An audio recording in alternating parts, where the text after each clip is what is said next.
We today begin with the topic India's external relations. In other words, we might talk of it as India's foreign policy. What structured the Indian foreign policy? Perhaps the Second World War and its consequences, very devastating. The entire Europe, it had been a colonial power, is now busy with reconstruction, reformation of itself, and on the other hand, USA, that had traded well during the two world wars, is now a superior power, more advanced, more economically stable, and able and trying and willing to restructure Europe. On the other hand, with a devastated Europe, there is the rise of socialism, communism across the world, where the peasantry and the working class want to adopt the policies of USSR, which since 1917 has been a communist power. With this attitude in mind, let's begin with what could have framed India's foreign policy. I might as well direct you to Article 51 of the Indian Constitution in the Directive Principles chapter, where we specifically decide on promotion of international peace and security, maintaining honorable relations between nations, or to foster respect for international law and treaty, or settling of disputes via negotiation, arbitration as our constitutional principles, which also form the background of India's foreign policy. Not only this, we also are now trying to release countries of Africa, Latin America, South America, South Asia, Southeast Asia, who have been struggling like India under colonialism and imperialism. So our foreign policy is also sympathetic and directed towards their release from such colonialism and imperialism. Besides, we need to ensure that like us, most nations become democratic in nature, specifically for the newly emerging, newly independent nations.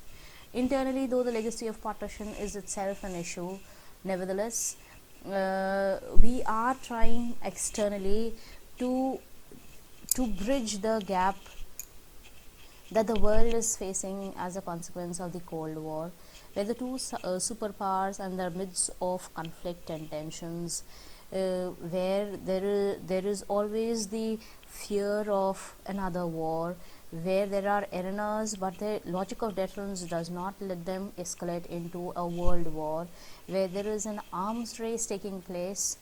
In the midst of this, newly developed countries will find themselves in a desperate situation as to which way to go.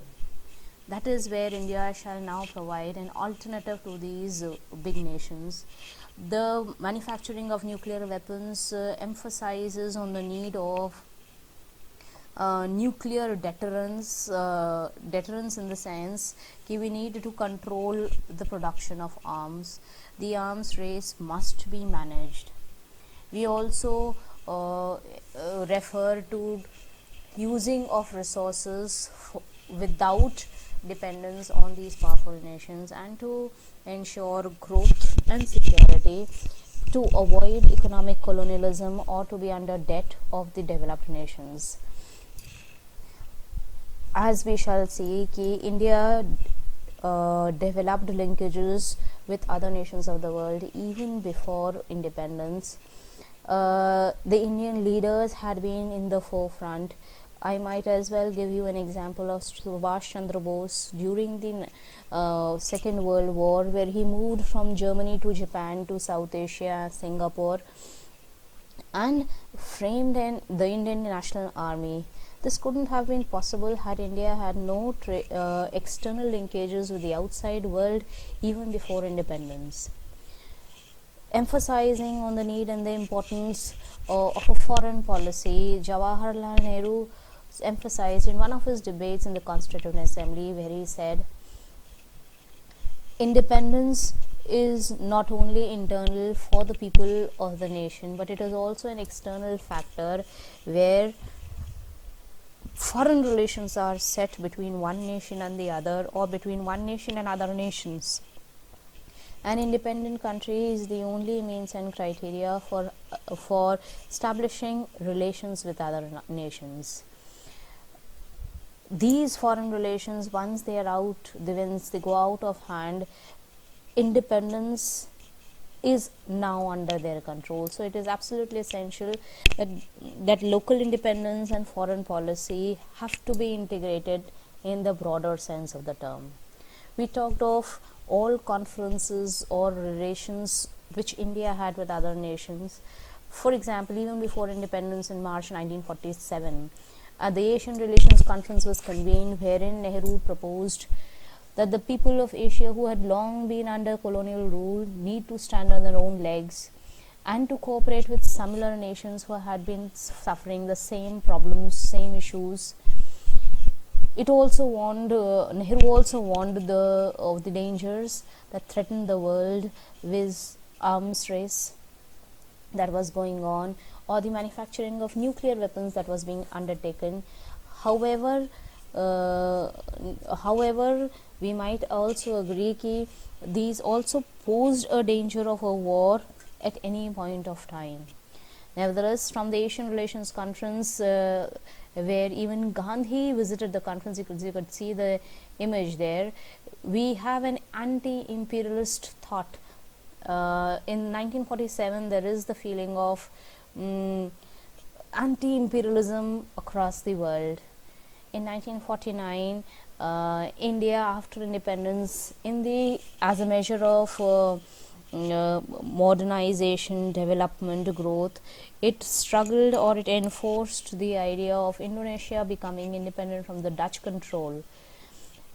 Under international pressure, it was shortly after this that Indonesia becomes independent and later on forms a part of the Indian foreign policy under Nehru. There is also the opposition to racism, very strong and prominent in African nations, the anti-apartheid policy that India always advocated for, and then there is the opposition to racism across all African nations. In 1955 at Bandung in Indonesia, in the Afro-Asian Conference, India poses itself as a leader of all underdeveloped, newly independent nations of Africa, Asia and Southeast Asia, thereby making a mark in international spheres as a country who could lead such nations. To ensure a more specific proclamation of this attitude of leadership by India, we have the formation of the non-aligned movement. What then is foreign policy? We could also refer it to as the sum total of principles, interests, objectives which a country promotes while interacting with other countries. It's the ideals that we promote.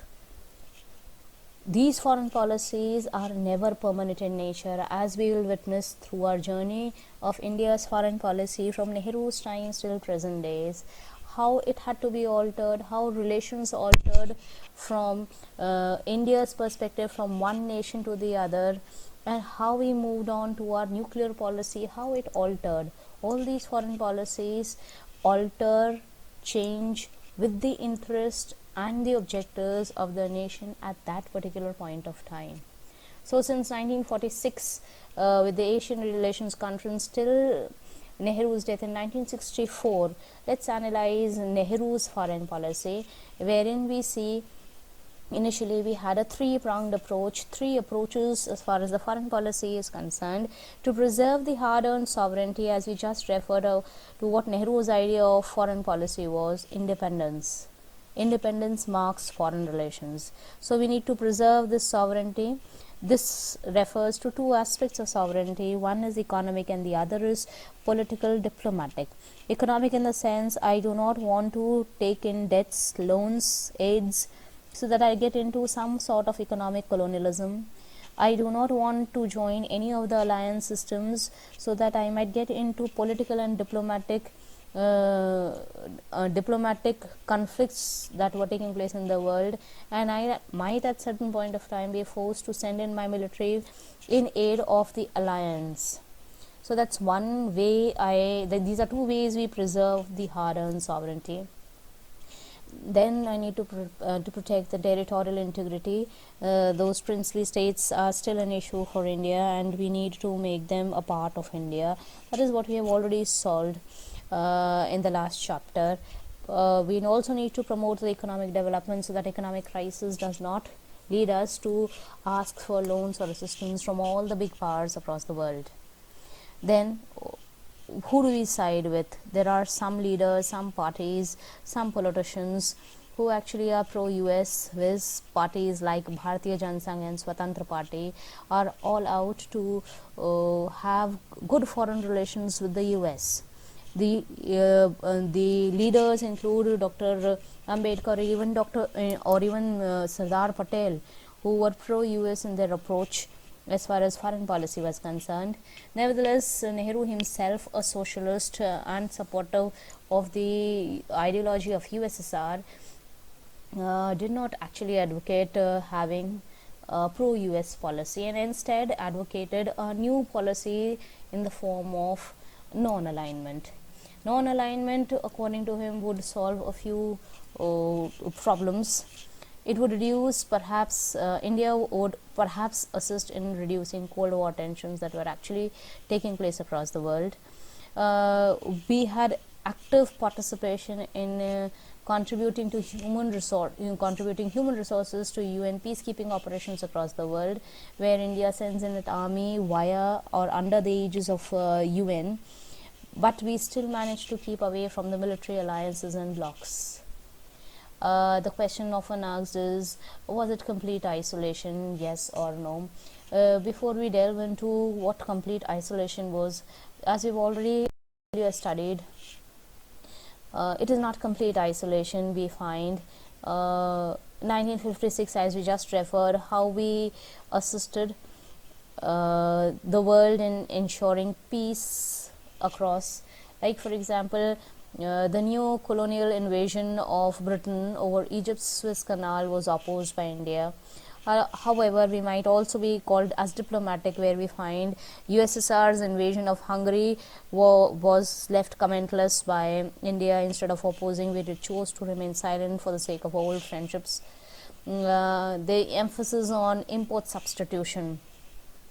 Instead of importing goods, we also managed to substitute Indian goods, manufactured goods, instead of buying goods from abroad. We also, though, were trying to ensure export-oriented growth so that integration economically could take place across the world. The policy of non-alignment, in detail, if we look into it, we see it an interplay of both internal and external factors. The domestic factors that were newly independent couldn't afford the Cold War tensions, and the external factors also being Cold War tensions that we couldn't afford. Internally, we were not economically viable. We still had to integrate ourselves, ensure a democratic government, etc. So with this in mind, we have a new policy, 5 leaders coming in. India's Nehru, President Sukarno of Indonesia, Gamal Abdel Nasser, Egypt, Marshal Tito, Yugoslavia, Kwame Nkrumah of Ghana.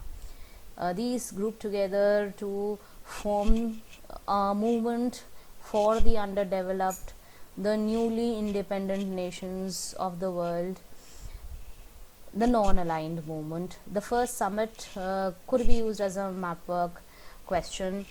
In Belgrade, 1961, with 25 members, initial members. We have already referred to the factors that led to the growth of NAM. These are the 5 founder members of NAM. Technically, as we define it, as an intergovernmental organizations that do not align with any power bloc.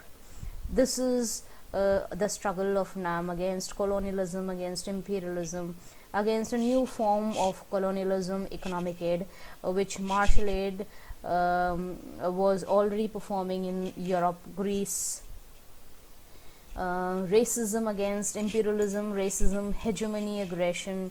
These are the things that NAM shall protect you against. Hegemony of the US or the USSR, aggression between nations. Though we use the term NAM initially, for the first time this word was used in 1953 by Mr. V.K. Menon. It is not a formal organization, and there is the early reference in 1955, and also in the peace alliances with China that we talked about, something called NAM. And finally, the NAM is being established. It helps to respond to challenges of globalization and to have India have an international role in peacekeeping. Though we might as well re-emphasize that NAM is not about neutrality. It is not about being in isolation. It is about purely pursuing an independent foreign policy. It is not a doctrine or dogma. It's a process that keeps continuing. Current scenario, we find that it's a unipolar world. So as a collective union of all the developing world, we can always lead the world into a proper channel. That's Nehru emphasizing here, not US aid, not aid from USSR. The policy is that of staying away from alliances. It is not isolationism, because we play an active role in mediating between the world powers, in ensuring peace and stability. It is neither neutrality. Why? Because we have tried to end wars either as mediators or by sending an army through the UN. Let's recount for Indo-Chinese relations in the next video.